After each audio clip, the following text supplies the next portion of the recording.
누가복음 19장 1절입니다. 우리가 잘 아는 삭개오 이야기입니다. 이 매일 성경 본문 제목은 잃었다 되찾은 삭개오. 이게 삭개오 이야기의 결말인 10절에 잃어버린 자를 찾아 구원하려 하는 이 10절 말씀을 반영한 그런 제목이다라고 볼 수가 있겠습니다. 어쨌든 이 구원받은 삭개오 이야기입니다. 이 구원받은 삭개오 이야기는 오늘 본문은 어제 말씀에 구원받은 맹인 이야기와 연결이 되고, 이 맹인 이야기는 또 그 앞에 나오는 제자들에게 십자가와 부활을 말씀했을 때 그 말씀이 감추어져서 알지 못하였다 하는 말과 연결이 됩니다. 그러니까 지금 18장 31절서부터 19장 10절까지는 쭉 연결되는 하나의 내용이다라고 말할 수 있는데, 이것이 지금까지 예루살렘을 향하여 가는 여정의 결말 부분이죠. 이제 결론을 내리는 겁니다. 이 삭개오 사건으로, 맹인 사건과 삭개오 사건 둘로.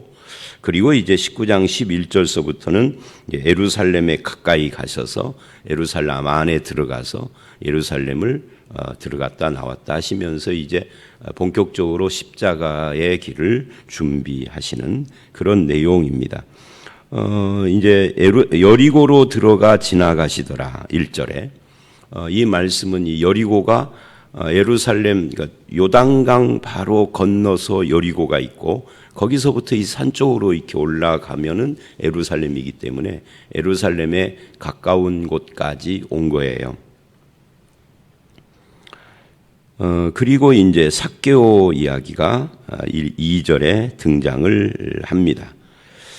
예수님이 오신 목적이 뭔가 하는 것을 잘 보여주는 그런 말씀이다라고 할 수가 있습니다.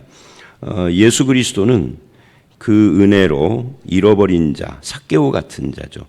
그런 사람들을 찾으러 오셨다.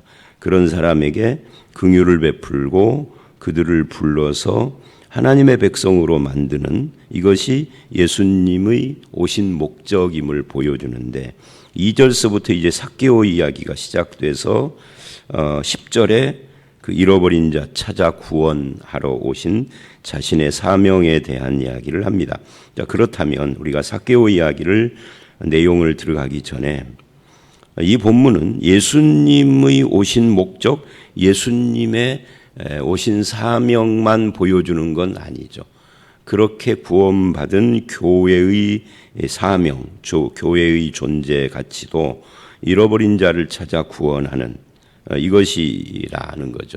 잃어버린 자를 찾아 구원하는 것이 밖에 나가서 띠뛰고 전도하고 뭐 이렇게 그 전도지 나눠주고 하는 것만은 아니에요. 전도의 형태는 여러 가지이기 때문에. 근데 이게 한국 교회를 쭉 지난 역사를 돌아보면 뭐 일제 시대 때까지는 뭐 책에서만 우리가 봤고, 그 이후 세대들이 이제 우리가 대부분이니까를 되돌아보면 열심히 전도를 했던 기간이 있습니다. 근데 되돌아보니까 그것만 가지고는 아니었구나 하는 것을 이제 반성하는 거죠. 그거 반성이 안 되는 사람도 있겠지만, 왜냐하면 밖에 사람을 안으로 끌어들였는데 안에서 변화가 안 일어나는 거예요. 그래서 안에 있는 사람이 밖으로 나갔을 때 온갖 추한 일들을 하고 이러는 모습을, 그래서 밖에서 안으로 끌어들인 걸로 끝나는 것이 아니라 이 안에서 진정한 변화가 일어나야 하는데, 이 삭개오 같은 경우에는 예수를 만나서 그것이 한꺼번에 진행이 됐어요.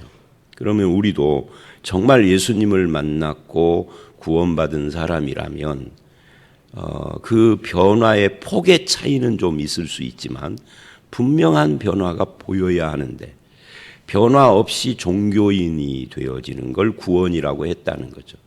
삭개오는 분명한 변화를 보이거든요. 그래서 잃어버린 자를 찾아 오셨다. 교회도 그래야 된다. 그리고 또 한 가지, 그렇게 해서 이제 밖에 있는 사람이 안에 들어왔는데, 교회 안에 이 교회 안에 기존의 멤버들이 그 들어온 사람을 밀어내기도 합니다. 밖으로. 안에 정착을 못하도록. 그 여러 가지 이유가 있겠지만 그걸 다 말할 필요는 없겠고, 사람 꼴을 잘 못 보고 용납하지 못하고 이러저런 이유와 핑계를 대고 비난하고 정죄하고 왕따를 시키고 편견 가운데서 바라보고 수군거리고 미워하고 이런 것들이 사람을 그렇게 만들기도 하겠죠. 그래서 이제 오늘 본문 내용이 1절과 10절을 연결해 볼 때 예수 오신 목적, 그리고 우리가 가져야 될 태도, 이런 것들을 보여주고 있습니다. 그리고 삭개오라 하는 이름하는 자가 있으니 세리장이요 부자라. 이 세리장이요 부자, 이거는 어쩌면 그 당시 사람들은 뭐 세리장이라고만 해도 부자겠네 하고 딱 알아들었을 것 같아요. 근데 친절하게 부자라는 말을 함께 쓴 거죠. 이 세리장은 오늘날로 말하면 세무서장 정도 되니까 직급이 좀 있는 사람인 거죠. 그런데 오늘날의 세무서장이나 세무직원들은 국가 공무원으로 정해진 월급을 받는 거잖아요. 뭐 그거 이상 없죠. 근데 우리나라도 한때가 아니라 최근 뭐 2000년대나 90년대 이전까지는, 1990년대 이전까지는 제가 아는 사람도 세무서 근무를 하는 세무 말단 공무원인데 돈을 엄청 벌었어요. 그냥 자그만치 번 것이 아니라 엄청 벌었어요. 뭐 어떻게 벌었는지는 모르겠습니다. 고향 사람이라 소식 듣고 알죠. 근데 이제 정년까지는 못 갔어요. 저보다 한 3, 4년 선배니까 뭐 제 나이 또래라고 할 수 있겠죠. 근데 정년까지는 못 갔습니다. 그 비리가 이제 발각이 나가지고. 그러나 부자로 살아요. 뭐 정년을 채웠던 못 채웠던 부자로 살고 있는 거죠. 그런 시절이 우리에게도 있었는데, 여기서 말하는 이 세리나 세무장이라는 것은 그런 수준하고는 비교가 안 될 정도죠. 그러니까 우리가 말하는 이 세무서 다니면 부자, 요즘은 아닙니다. 요즘은 절대 그럴 수가 없죠. 이제 간혹 LH 직원 같은 사람들이 어쩌다 있기는 하겠지만 옛날처럼 만연돼 있지는 않아요.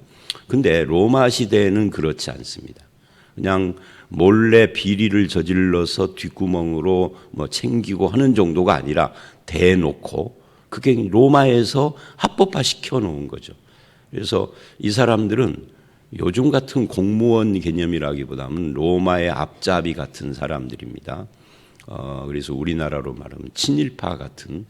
근데 로마의 앞잡이가 돼서 로마하고 어떤 계약이 되어 있느냐면, 세금을 로마에다가 바치는 액수가 정해져 있으면, 뭐 인두세도 있고 뭐 여러 가지 세가 있겠죠. 이게 정해주면 나머지는 네가 알아서 받아라. 그러니까 세금을 1,000원을 로마에다가 바친다. 그러면 1,000원을 걷어야 될 거 아니에요. 나머지는 네 것이다. 월급이 없는 거예요. 그러니까 나머지 2,000원을 때려서 1,000원은 내 것이 되는 거예요. 이걸 로마에서 비리라고 하는 것이 아니라 공식적으로 인정을 해주는 거예요. 그걸로 먹고 살아라. 그러니까 주민들이 다 알죠, 이것을. 그러니까 엄청 욕을 먹지만 로마라는 뒷배가 있으니까 해코지 할 수는 없고, 그랬다는 이제 큰일 나니까.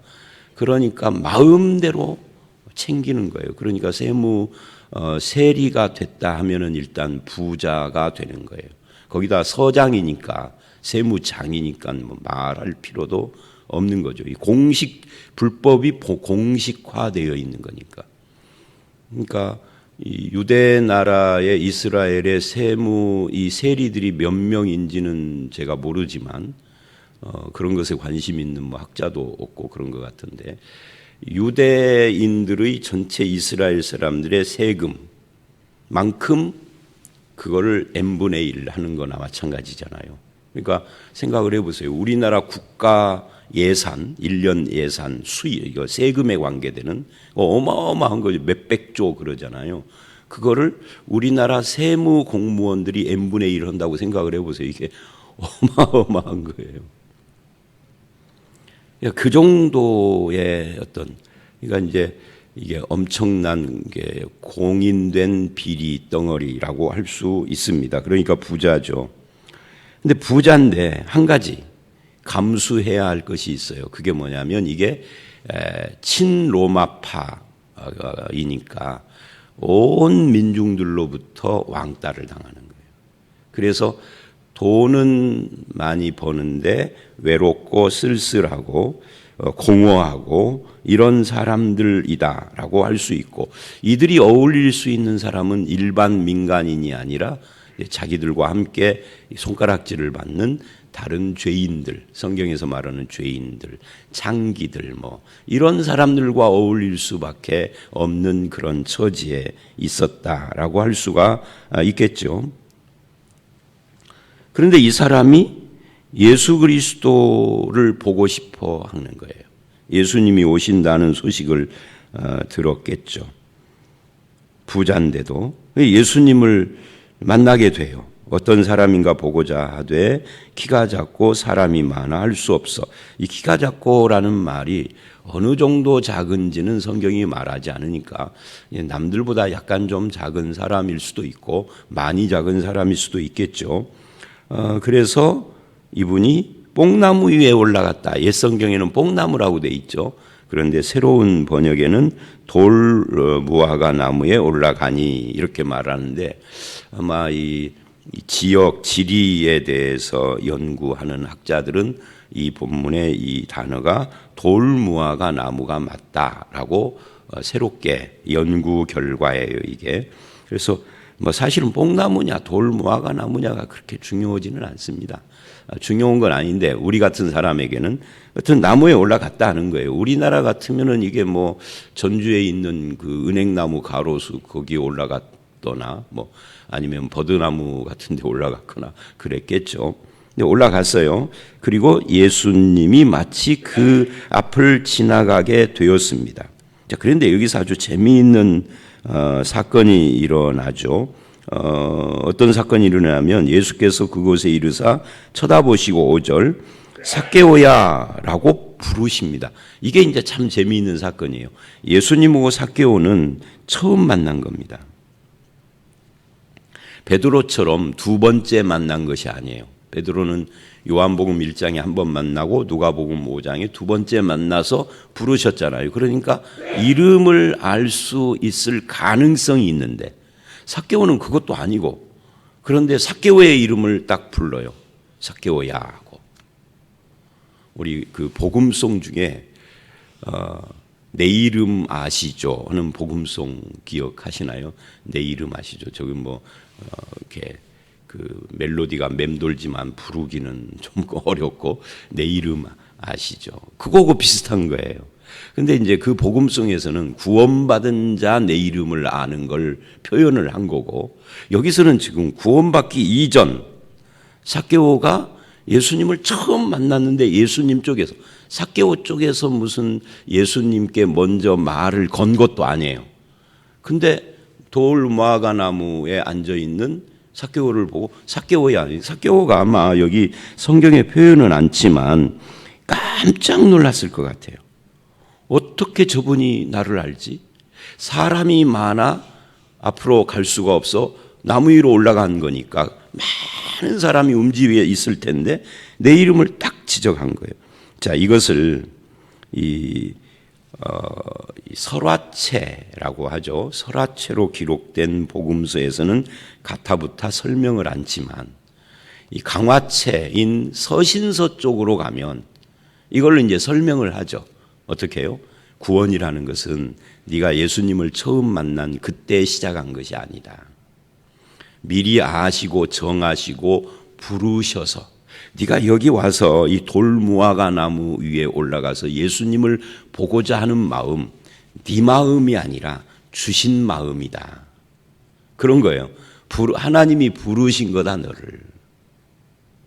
그 다음에 부르실 때 회개하고 믿음으로 응답한 것은 네가 했지만 아시고 정하시고 부르시기까지의 이 과정을 보면 그것조차도 주님이 주신 것이다. 이렇게 말을 한단 말이죠.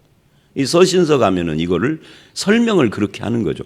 그러니까 이걸 이제 이 설화체인, 스토리체인 이 누가복음에서는 그런 거 다 빼버리고 그냥 예수님이 삭개오야 한 걸로 보여준 거예요. 이 설화체는 그림 언어 같은 거죠.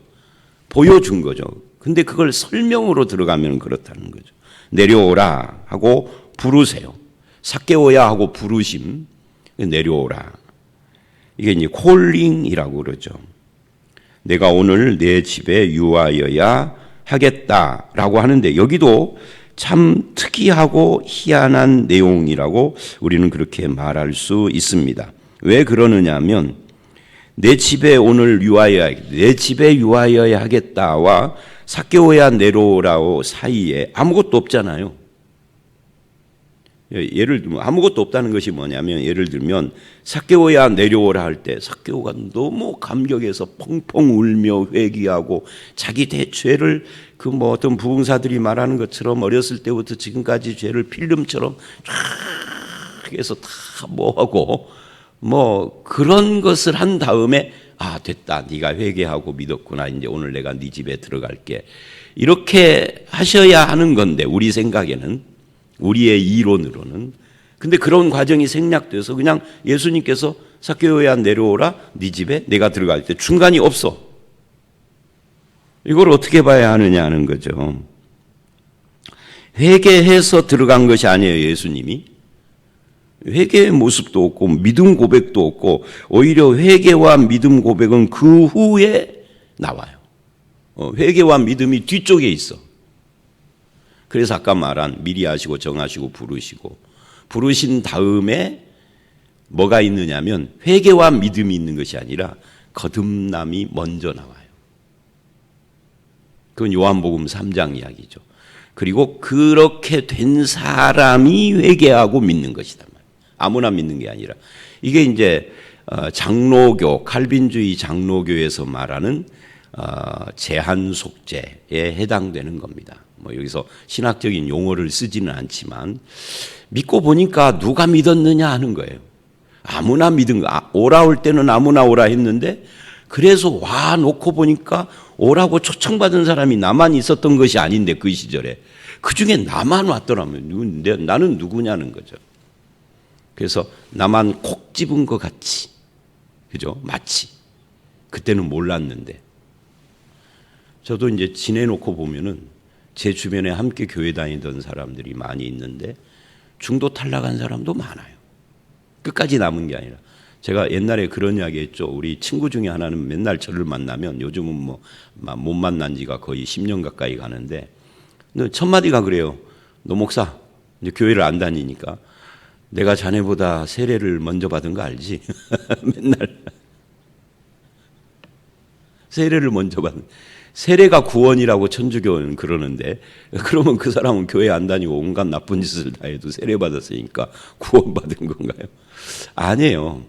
그러니까 다시 이 본문으로 와서 이 삭개오의 이름을 아실 뿐만 아니라 그 네 집에 들어가 유하여야 하겠다 하는 그 과정 속에 주님의 일하심이 먼저지 삭개오의 반응이 먼저가 아니었다 하는 것이 굉장히 중요합니다. 이 죄인의 집에 들어가 유한다 하는 것이 어느 정도 파격적이냐면 이 이스라엘 사람들이 유대인하고 같이 잠을 자지도 않고 심지어 한 밥상 머리에 앉아서 밥도 먹지 않는데 그거보다도 더 이 삭개오 같은 세리들은 더 배척되는 거니까. 그런데 예수님이 그 집에 들어가서 유하여야 하겠다. 이게 파격적인 이야기예요. 회개도 없는 자에게 아직도 그 말을 듣고 내려와 6절 즐거워하며 영접하거늘 이게 이제 우리로 말하면 믿음이고 회개인 거죠. 그건 그 이후의 이야기란 말이죠. 그러니까 누가 회개하고 누가 믿느냐 할 때 은혜 받은 자가 회개하고 은혜 받은 자가 믿는 거예요. 그래서 우리가 이제 다시 예수님을 생각해 보면 그런 의미에서 예수님은 누구냐 할 때 죄인을 부르러 오신 사람이지 의인을 부르러 온 분이 아니다 하는 거예요. 이게 삭개오가 그걸 확실하게 보여줍니다. 여기까지가 이제 삭개오의 구원이라고 할 수가 있어요.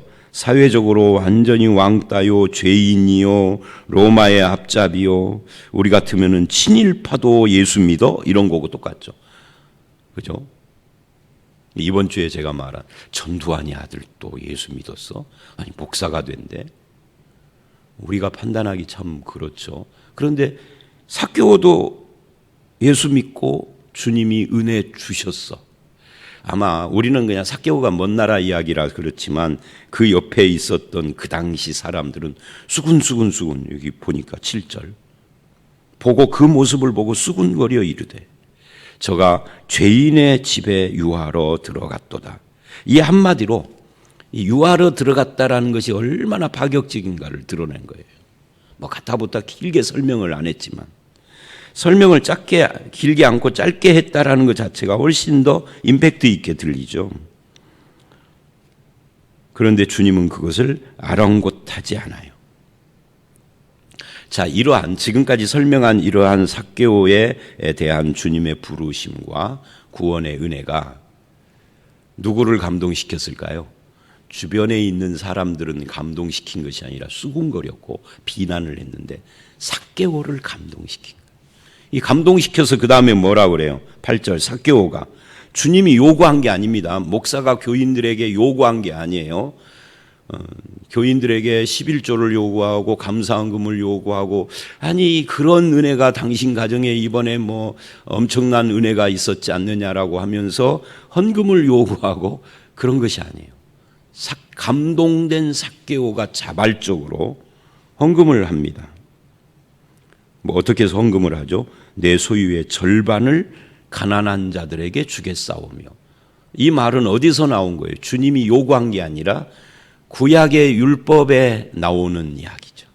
그러니까 자기가 주님의 말씀을 스스로 적용을 한 거죠. 이게 이제 회개예요. 회개라고 하는 것은 눈물이 아니다 하는 말을 제가 자주 하는데 눈물을 흘리면 안 된다가 아니에요. 눈물을 흘릴 수 있고 보통은 눈물을 흘려요. 회개하면. 그런데 회개하는 자가 눈물을 흘릴 수 있다와 눈물 흘리는 것은 회개다와는 다른 겁니다. 후자는 틀린 말이에요. 전자는 맞는 말이고 눈물을 흘릴 수 있다는 말은 눈물을 안 흘릴 수도 있는 거죠. 그럼 회개의 본질은 뭐냐? 전향하는 거예요. 지금까지 이 삶의 태도를 바꾸는 겁니다. 삭개오에게 있어서는 그동안 세무서장을 하면서 그 비리로 쌓아놓은 모든 재물 그것의 반을 딱 잘라서 가난한 자들에게 주겠다. 그동안 내가 착취했던 사람들에게. 이게 회개예요. 그러니까 이런 거죠.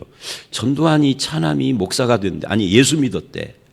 예수 믿으려면 회개하고 믿어야 하는데 회개의 증거가 뭐야? 그전에는 교회 안 다녔는데 지금은 교회 나와. 그거는 회개의 증거가 아니에요. 회개의 증거 100가지 중에 99번 정도 돼요. 그죠? 실제로 목사님 100가지가 있어요. 물어보지 마세요. 그런 건 아닙니다. 99번째쯤 돼요. 첫 번째, 두 번째는 뭐예요? 그러면 그동안에 아버지를 등에 업고 토색했던 그거 기어내놔야 하는 거죠. 그게 회개인 거죠. 그잖아요. 정당하게 벌지 않은 거. 전부 다를 내놓기가 그러면 이 삭개오처럼 반이라도 내놔야지. 삭개오는 반을 딱 내놨어요. 이게 회개인 겁니다. 회개. 지금까지 이 삶을 돌아서는 거예요. 뭐 이제 부자인 삭개오나 뭐 전씨는 그런 거지만 안 부자인 우리는 어떻게 해야 되죠?